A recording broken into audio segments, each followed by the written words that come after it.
last time that you said thank you for something that broke your heart? I know sometimes it feels impossible, but what if gratitude isn't only for the good moments? What if being grateful in spite of all of it, is the very thing that changes everything? So, welcome to another episode of From Breakup to Badass. I'm Yanira Puy, wellness speaker and coach, and the guide that is going to guide you through the messy, beautiful process of rebuilding your life after breakup. And today's episode is a very special one for me because it's Thanksgiving week, and I want to talk about something that has carried me through every heartbreak, detour, and difficult chapter of my life: gratitude, no matter what. I think gratitude saved my life for sure. And by the end of the episode, you will learn how to shift your mind from why me to thank you for showing me, backed by real science. And I will share three simple gratitude practices that can actually rewrite your brain and heal your heart. And if you haven't yet done so, hit that subscribe button or follow button so you don't miss any of the new episodes that I have for you. All right, let's start. Why gratitude is hard, but is healing as well. So when you're in pain, gratitude feels very unnatural. Like, how am I going to say, oh, thank you because I got cheated on, right? I mean, I guess you're not supposed to do that. But here's what science says: gratitude is one of the most powerful emotional resets that we have. According to a 2017 study from Berkeley's Greater Good Science Center, people who practice daily gratitude for just 3 weeks reported 25% higher happiness level and lower cortisol, which is the stress hormone, than those who didn't. So gratitude, it doesn't erase the pain because you're going to keep feeling the pain, but it's going to reframe it. Okay, that pain. It helps your brain to see not only what you lost, but also what you gained. Maybe it's strength, maybe it's perspective, maybe it's wisdom, maybe it's resilience, whatever it is that you needed to learn with this lesson, with this adversity. So you have heard me say before, if it's not love, it's a lesson. Well, gratitude actually helps you to see that lesson. There is an American psychologist called Martin Seligman, and he put together a research with 3 different exercises. And after 2 weeks, people increased their happiness level, right? One of the exercise was to write every single night on a piece of paper, on a notebook, 3 things that you're grateful for. So this is a grateful practice, right? And with just that practice, if you do it every single day, you are gonna be happier and you are gonna recover faster from whatever it is, okay? So let's talk about gratitude through adversity. And again, I cannot tell you enough that gratitude as meditation, as exercise have changed my life. But definitely gratitude is something that I practice every single day, every single moment that I realize. Like, for example, if I can see my plant in the screen, I'm grateful for it. Or I'm grateful because I can see the blue sky, or if it's raining, whatever it is. So let me share with you, I don't know, like many of my experiences, as you, for sure, you have overcome adversity before. But I remember when I got divorced, as soon as I got separated, that I text my friends, I I don't know. I felt grateful right in that moment. I mean, my life as I knew it shattered. So from one day I was married, I had my stepsons, my dogs, my house, my motorcycle, and then and the dreams that I have from the future, and then to I don't know, like a second later, I didn't have that anymore, or I wasn't going to have that anymore. And I'm not sure if I was feeling grateful at that moment. I mean, for sure, I was confused. I was sad. I was disappointed. I felt lost. I didn't know what to do. I don't think I ever felt angry. I was sad, I guess. But months later, I realized, and I don't think months later, I think in my heart, I knew this was the best for me. Why? Because in every single adversity that I have gone through, it has been for the best. It doesn't mean that I was not sad or angry or whatever the feelings that I had in that moment. So I realized, you know, that was the purpose. That was something that I needed to do.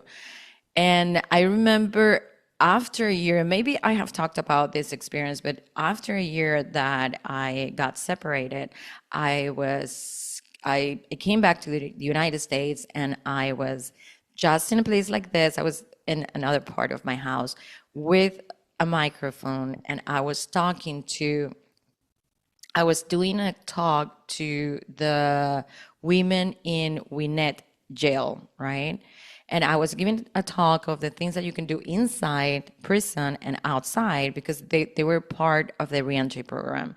So when I finished that webinar, because it was online, I said, this is the reason I got divorced, why it led me to my purpose, to this microphone, to this community, to the woman that I was meant to become.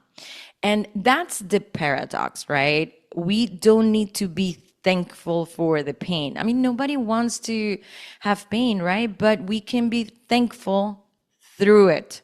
While we're in pain, we can be thankful. I was thankful for my friends, for my family. They showed up like never before. So I really appreciated that.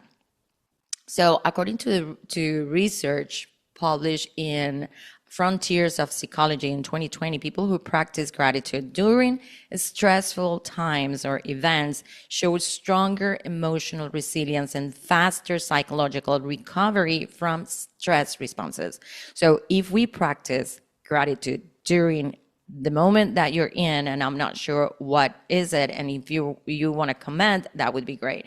But it's going to help you. It's going to help you see more good things. And remember about the reticular activating system. The more you see good things, the more you're going to see that. Okay, the more you concentrate in the positive side of being grateful, the more you're going to see more beautiful things. So you don't have to pretend to be happy. You just have to open the door to possibility. So instead of say, I don't know, like you can say, I don't know why this happened to me, but I trust something good will come from it. So let's talk about that shift. Gratitude changes your brain. When you say thank you, even silently, your brain releases dopamine and serotonin, the feel good chemicals that instantly are going to elevate mood and regulate anxiety. So studies show that gratitude literally rewires neural pathways, helping your brain recognize positive experiences faster. So, yes, every thank you you whisper, thank you, is not just spiritual, it's actually biological healing. So, gratitude turns what we have into enough and what hurt us into growth. Wow, beautiful, right?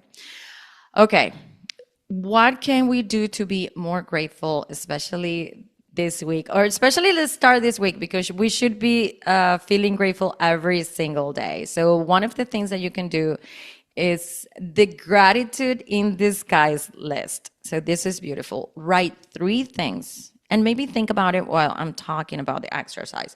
Write 3 things that hurt you this year, and next to it, each lesson or gift it gave you. I promise you, if you think about it, you're gonna find things that you learned from that lesson. So, okay, think about that. For example, okay, I I was working a lot at home, right? And I really liked it, but I felt I needed to go out. So I went out and found a part-time job, and now I'm seeing people. So that connection, and I don't know if that's a real good example. Let me find a real example for you. So let's say my divorce. What did it teach me? What it taught me? It was a painful time, right? And it taught me that I needed to communicate better. It showed me my real path in life, which is being here with you. It showed me the things that I don't want to repeat, like things about myself, that I could change. So that's the growth. Okay. So that's the first exercise. The second exercise, it could be the thank you anyway moment. So when something triggers you, instead of reacting, pause and say, thank you for reminding me how strong I have become. It changes your entire nervous system. And maybe the gratitude letter, I love this one. And I have done it before. I haven't done it in some time. Maybe I'll do it this week. Write a letter to someone who shaped you, even if they hurt you, and thank them for what they unknowingly taught you. You don't have to send it, right? But the healing happens when you write it, okay? So you can be bitter and grateful at the same time. I'm telling you, your brain can't. So you can't be bitter and grateful at the same time. When you're grateful, it's hard to be mad all the time. If you're thinking about, oh, how beautiful the sky, my plants, I don't know, whatever it is. And why? Because they're like two different frequencies, right? So every time that you choose gratitude, you're choosing peace, and you're choosing your peace. Okay? As Mel Robbins, I love her, she says gratitude is the getaway drug to joy. And I have to add that it's the bridge between heartbreak and healing as well. So this Thanksgiving, be grateful for it all. The good, the bad, the ugly, the hard, the unexpected, the detours, because every single moment, even the painful ones, has been shaping you into the badass that you're becoming. If this episode reminds you to find gratitude even in adversity, share it with someone who might need that reminder today. And download my free From Breakup to Badass cheat sheet, your roadmap to rebuilding with purpose, peace, and power. You can see it in the episode description. And remember, if this episode reminded you the power of boundaries, share it with somewhere, the power of gratitude, I'm sorry, share it with someone that really needs that reminder today, okay? And tag me in Instagram stories at Yanira Puy Wellness. And if you want to learn more how to coach with me outside of this podcast, send me an email. I would love to talk to you. And that's what I have for you today's episodes. And I'm going to leave you with the same thing that I leave you every single week. Remember, you've got this. Now go live like the badass that you are.